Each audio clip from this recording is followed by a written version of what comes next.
என்பதற்கு தேவன் உயர்ந்தவர் என்று அர்த்தம். இவர் கிறிஸ்துவுக்கு முன் கிட்டத்தட்ட 650 ஆண்டுகளுக்கு முன் வாழ்ந்தவர். இவரது காலத்தில் இஸ்ரவேல் தேசம் அசிரியாவின் கட்டுப்பாட்டில் இருந்தது மற்றும் இவருடைய சமகால தீர்க்கதரிசிகளாக செப்பனியா, ஹாபக்குக், எசேக்கியேல் மற்றும் தானியேல் ஆகியோர் இருந்தனர். இப்பொழுது இவரது குடும்பத்தை பற்றி பார்ப்போம். எரேமியா ஒரு லேவி கோத்திரத்தான், ஆசாரிய வகுப்பை சேர்ந்தவர். இவர் தந்தையின் பெயர் இல்கியா. இவர்கள் குடும்பமாக ஆரோன் வம்சத்து ஆசாரியர்களுக்கு பென்யமின் கோத்திரத்தாரால் சுதந்திரமாக கொடுக்கப்பட்ட ஆனதோத் என்னும் ஊரில் வாழ்ந்து வந்தார்கள்.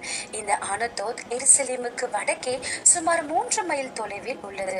இவரது தந்தை பிரதான ஆசாரியனாக இருந்திருக்கலாம் என்று நம்பப்படுகிறது.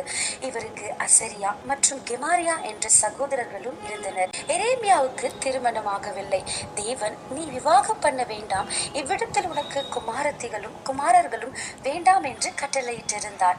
எரேமியா அந்த கட்டளைக்கு கீழ்ப்படிந்து வாழ்ந்தார். ஆசாரிய வகுப்பில் பிறந்ததினால் எரேமியாவும் தன் சகோதரர்களைப் போல தானும் ஆசாரியனாய் இருப்பேன் என்று நினைத்திருந்தார்.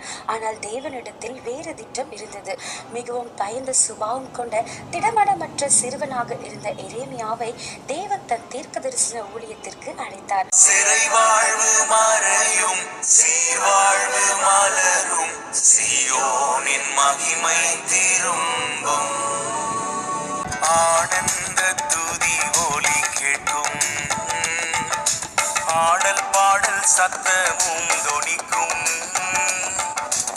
ஆகாய விண்மீனாய் அபஜனம் பெருக்கும், ஆண்டவர் வாக்கு பலிக்கும்.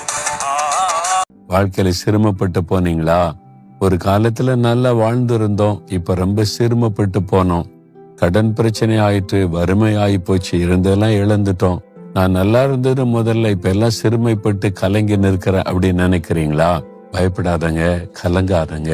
உங்களுக்கு அடைக்கலமா இருக்கிற ஒரு இயேசு. அவர் சொல்றாரு, என்கிட்ட வா மகனே, வா மகளே, மற்றவங்க என்ன வேணாலும் உன்னை குறித்து சொல்லட்டும், நான் இருக்கிற உனக்கு. நான் மறுபடியும் உன்னை ஆசீர்வதிக்க முடியும், மறுபடியும் உன்னை உயர்த்த முடியும்.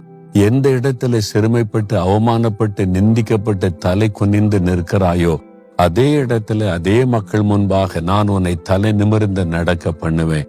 உனக்கு நான் அடைக்கலமா இருக்கிறேன்னு ஆண்டவர் சொல்லுகிறார். எரேமியா என்பதற்கு தேவன் உயர்ந்தவர் என்று அர்த்தம். இவர் கிறிஸ்துவுக்கு முன் கிட்டத்தட்ட 650 ஆண்டுகளுக்கு முன் வாழ்ந்தவர்.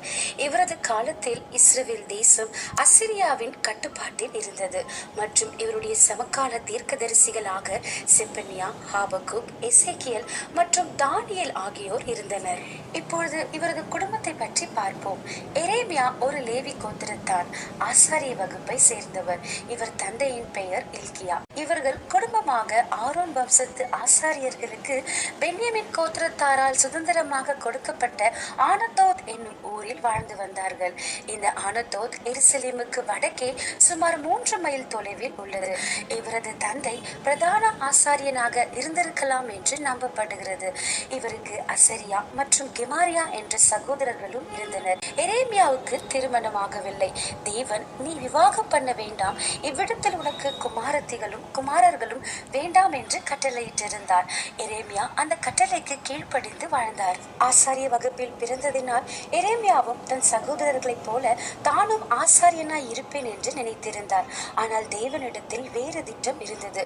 மிகவும் பயந்த சுபாவம் கொண்ட திடமனமற்ற சிறுவனாக இருந்த எரேமியாவை தேவன் தன் தீர்க்க தரிசன ஊழியத்திற்கு அழைத்தார். சிறை வாழ்வு மறையும், சீர்வாழ்வு மலரும், சீயோனின் மகிமை திரும்பும், ஆனந்த துதி ஒலி கேட்கும், ஆடல் பாடல் சத்தமும் தொனிக்கும்,